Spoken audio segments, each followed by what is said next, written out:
ప్రభు అయిన యేసుక్రీస్తు నామానికి స్తోత్రాలు. అందరికీ ప్రైజ్ లార్డ్. కీర్తనల గ్రంథము 18వ అధ్యాయం 29వ వచనం నుంచి చదువుకుందాం.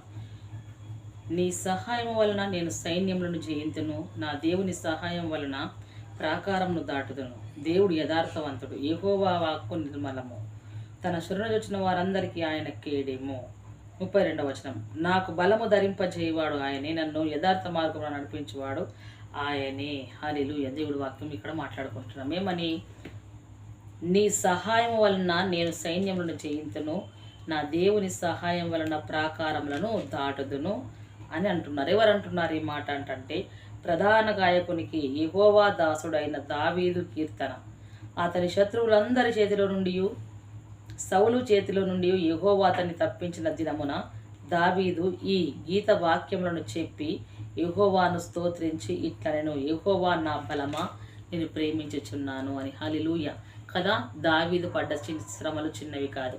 దావీదు బాల్యమందు ఉంటున్నప్పుడే దేవుడు అతనికి అనుకున్నాడు, ఏర్పరచుకున్నాడు కదా. సమూయేలు ప్రవక్తను పంపించి ఇజ్రాయేల్ ప్రజలకు రెండవ రాజుగా, ఫిలిష్తీయుల చేతుల నుండి ఇజ్రాయేల్ ప్రజల్ని విడిపించుటకు రెండవ రాజుగా అభిషేకించారు కదా. అతన్ని అభిషేకించిన తర్వాత, అతను అభిషేకించిన వెంటనే అతనికి రాజరికం రాలేదు.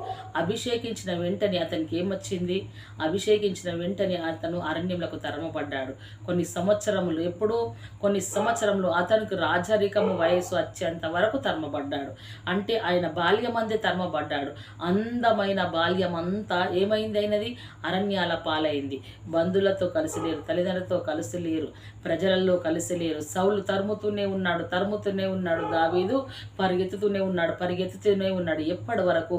దేవుడి సంకల్పము నెరవేర్చేంత వరకు కీడు చేసిన ఆ శత్రు సమూహము లాంటి ప్రజలు, శత్రువులు, సౌలు వారు హతమయ్యేంత వరకు దావీదు తరమబడుతూనే ఉన్నాడు.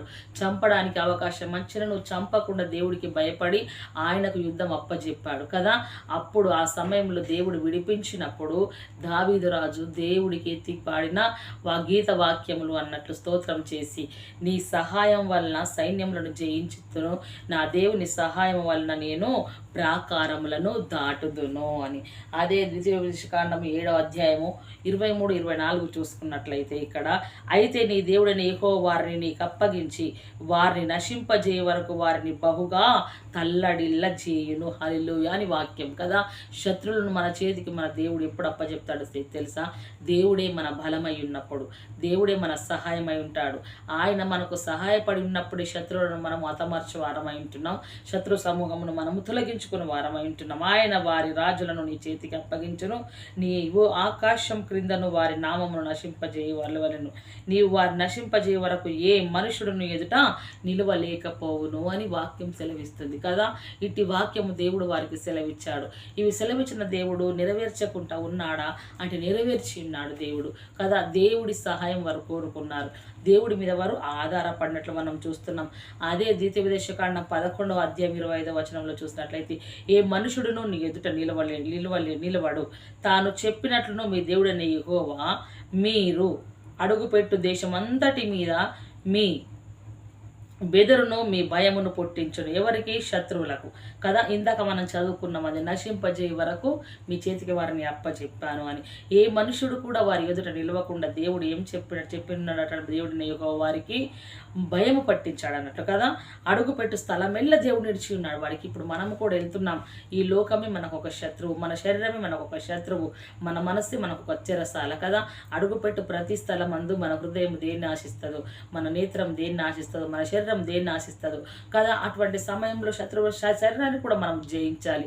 అదే లోకంలోకి వెళ్తే నానా విధములైన శత్రుత్వము కదా, విభేదాలు కలుగుతుంటాయి. వాటన్నిటిని జయించుటకు దేవుడు అడుగుపెట్టు ప్రతి స్థలం వల్ల మనకు తోడుగా ఉంటే, మనము దేవుడి సహాయమును గనక కోరుకుంటే, అక్కడ దావీదు రాజు అంటాడు, నీ సహాయం వలన శత్రువులను జయించితిని, సైన్యములను ప్రాకారములను నేను దాటితిని. హల్లెలూయా కదా.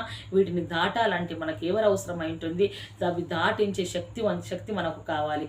మానవుల మన దగ్గర ఒక శక్తి ఎక్కడిది, ఈ సైన్యంను జయించుటకు మాకు శక్తి చాలదు ప్రభా, నీవే మా దిక్కు అని అప్పుడు వారు ప్రజలు ముర్ర పెట్టినప్పుడు దేవుడు సహాయపడిండు. ఇప్పుడు కూడా అదే విధంగా దేవా నీవే నా సహాయం అని మనం అడిగినప్పుడు దేవుడు అడుగుపెట్టు ప్రతి స్థలం మందు మనకు తోడుగా ఉండి మన శత్రువులకు దేవుడు ఏం చేస్తాడో తెలుసా, భయమును కలుగజేస్తాడు అన్నట్లు. అదే విధంగా ద్వితీయోపదేశకాండం 28వ అధ్యాయము 7వ వచనంలో చూసినట్లయితే, నీ మీద బడు నీ శత్రువులను యెహోవా నీ ఎదుట హతమగునట్లు. హల్లెలూయా. ఎవరట? మన మీద పడుతున్న ప్రతి ఒక్క శత్రుత్వము, ప్రతి ఒక్క శోధన, చీకటి, అంధకారము, అప్పుల భారము, ప్రతి విధమైన కన్నీరు, దుఃఖము మన జీవితాలను ఈ రకంగా కుదిపివేసిన వారి కుటుంబాలను, వారి జీవితాలను ఏమంటున్నాడు దేవుడు, వారు ఒక త్రోవను నీ మీదికి వచ్చినను 7 త్రోవలను ఎదుట నుండి పారిపోను. హల్లెలూయా. ఆ సమయము కొరకు మనము నిరీక్షించాలి. ఆ సమయము దేవుడు తెస్తాడు. దావీదు రాజు అదే అంటున్నాడు, నా సహాయము నీవే, నా బలము నీవే, నా కాళ్ళను లేని కాళ్ళ వల్ల చేసి ఉన్నావు, యెహోవా నా బలము అంటున్నాడు కదా. అందమైన బాల్యమును అరణ్యాల పాలు చేశాడు సౌలు, శత్రువులందరూ కలిసి. అయినను సరే దేవుడి సంకల్పము, దేవుడి చిత్తము దావీదు నెరవేర్చాల్సింది ఉన్నది కాబట్టి దేవుడు నిత్యము అనుక్షణము అడుగుపెట్టిన ప్రతి స్థలములో దావీదును రక్షిస్తూ కాపాడుతూనే వచ్చాడు. దేవుడు తనను రాజుగా చేసేంత వరకు, దేవుడి సంకల్పం నెరవేరేంత వరకు దావీదును విడిచిపెట్టలేదు. కానీ అభిషేకించిన సౌలును కూడా దేవుడు ఊరుకోలేడు. ఎందుకు ఊరుకోలేడు? అభిషేకించిన సౌలు అభిషేకించబడ్డ ఎవరిని తరిమాడు? దావీదును తరిమాడు. దావీదు దేవుడికి హృదయానుసారుడు, ఇష్టానుసారుడు కదా. సౌలు ఎక్కడ అసూయ కలిగింది? అసూయ, ఒక విధమైన ఈర్ష్య కలిగినప్పుడే శత్రువులు మనల్ని తరుముతారు.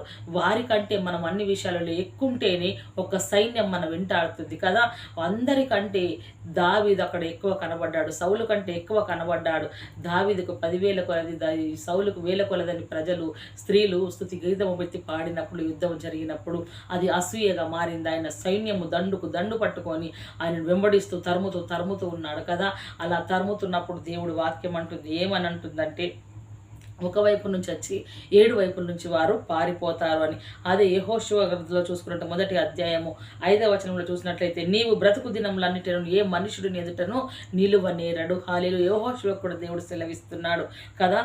అవన్నీ చూసుకున్నట్లయితే ప్రతి ఒక్క భక్తుడికి దేవుడు సెలవిచ్చాడు. ఎవరు నీ ఎదురు నిలవలేకయుండును, నేను మోషేకు తోడైనట్టున్నట్టు నీ కూడా తోడై ఉండేదను.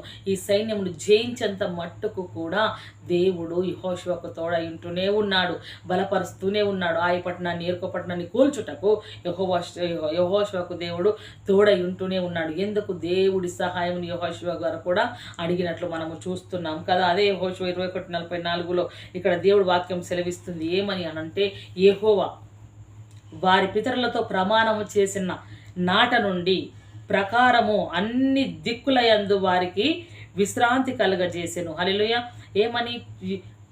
ఏమని పితరులకు ప్రమాణం చేశాడో వాటన్నిటి ప్రకారము, ఎలా ప్రమాణం చేసిన వాటన్నిటి ప్రకారము యెహోవా ఏం చేశాడు? అన్ని దిక్కుల యందు వారికి విశ్రాంతి కలగజేశాడు. ఒక వైపు నుంచి వచ్చిన శత్రువు 7 వైపుల పారద్రోలి దేవుడు నలుదిశలా చెప్పిన ప్రకారముగా నెమ్మది కలగజేశాడు. వారి అన్ని దిక్కుల వారికి విశ్రాంతి కలగజేశాడు. యెహోవా వారి శత్రువులందరినీ వారి చేతికి అప్పగించి ఉండెను గనుక వారిలో నొకడును ఇజ్రాయేలుల ఎదుట నిలవలేకపోయాను.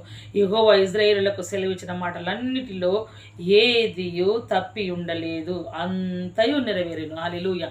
దేవుడు సెలవిచ్చాడు, నీ పితరులకు ఇచ్చిన దేశం నేను నీకు ఇచ్చేదను, నీ శత్రువులను మీ ముందు. ఇప్పటి వరకు మనం చూసుకున్నాం కదా, పైన మీరు అడుగుపెట్టే ప్రతి స్థలం ముందు శత్రువుకు నేను భయము చెప్తానన్నాడు కదా.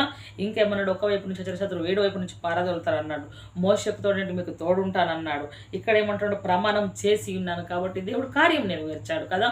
అంటే దేవాతి దేవుడు మాట ఇచ్చాడంటే నెరవేర్చడానికి సమర్థుడు. ఎప్పుడు మనం ఆయన మీద ఆనుకున్నప్పుడు, ఆయన బలాన్ని వెతికినప్పుడు, ఆయన శక్తిని వెతికినప్పుడు దేవుడు చేయటకు సమర్థుడిని. దావీదు ఏం చేశాడో తెలుసా? అప్పుడు దేవుడు శక్తిని వెతుక్కున్నాడు. దేవుడు అంతకుముందు ఎన్నో కార్యాలు చేశాడు కదా.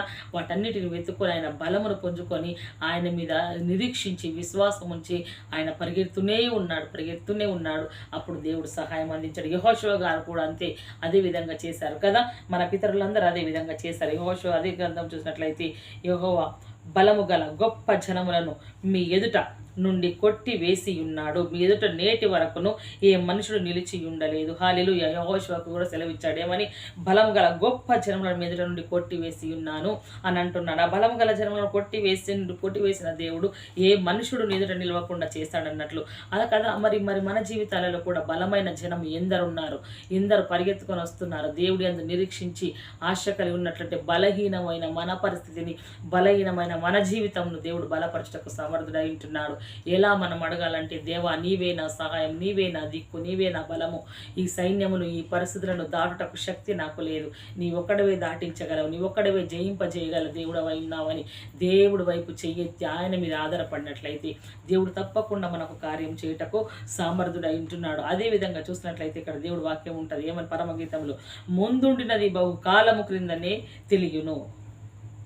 తెలియబడెను, ఆయా మనుషులు ఎట్టివారగుదురో అది నిర్ణయమాయను, తమ కంటే బలవంతుడైన వానితో వాద్యమాడజాలరు అని అంటుంది కదా. నిజమే కదా. మనం ఇప్పటి వరకు మాట్లాడుకున్నాం, మనుషులు బలమైన మనుషులతో సామాన్యమైన మనుషులు వాద్యమాడజాలరు. కేవలము ఆ బలహీనతను దేవుడికి అప్పజెప్పి ఆయన బలమును మనం తీసుకున్నామా, ఎప్పుడు బలహీనము మనం అప్పుడు బలవంతులం. కాబట్టి గొప్ప గొప్ప సైన్యాలను జయించుటకు దేవుడు మనకు శక్తిని అనుగ్రహించి వాడై ఉంటున్నాడు.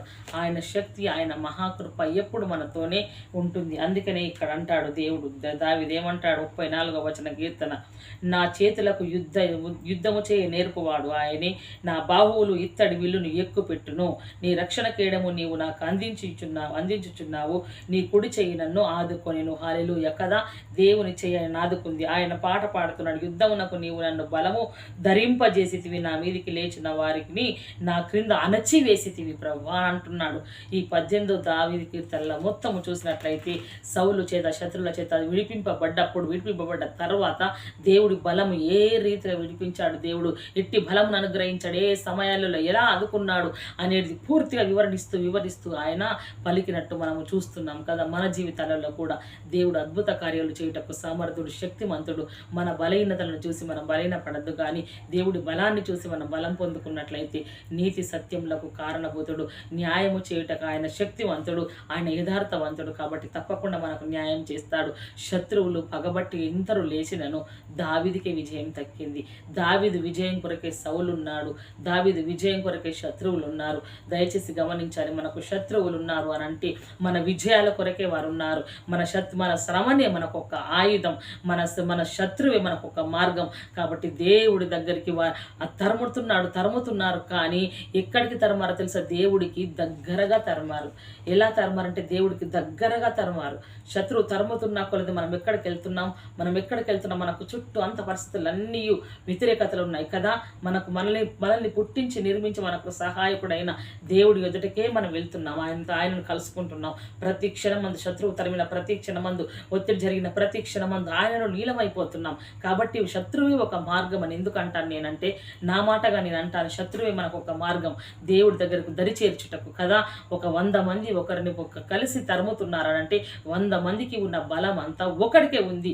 కాబట్టి వాళ్ళు తరుముతున్నాడు. దావీదు జీవితంలో అదే జరిగింది. దయచేసి గమనించాలి, దేవుడు వాక్యం ఎంతో శక్తివంతమైనది, బలమైనది. ఆయన నమ్ముకున్న మన ఎడల దేవుడు శక్తిగల కార్యములు చేయుటకు ఆయన సామర్థ్యుడై ఉంటున్నాడు, చేయుటకు సిద్ధమైన మనసు గలవాడై ఉంటున్నాడు. ఈ వాక్యమును దేవుడి బలాన్ని ఆధారం చేసుకొని ప్రార్థించినట్లయితే మన కుటుంబాలలో, మన జీవితాలలో కూడా దేవుడు కార్యం చేయుటకు సామర్థ్యుడు. ఈ వాక్యము దేవుడు మన ఆత్మల నిమిత్తం దీవించి ఫలింపజేయునుగాక. ఆమేన్. Praise the lord. దయచేసి సబ్స్క్రైబ్ చేయండి, లైక్ చేయండి, షేర్ చేయండి.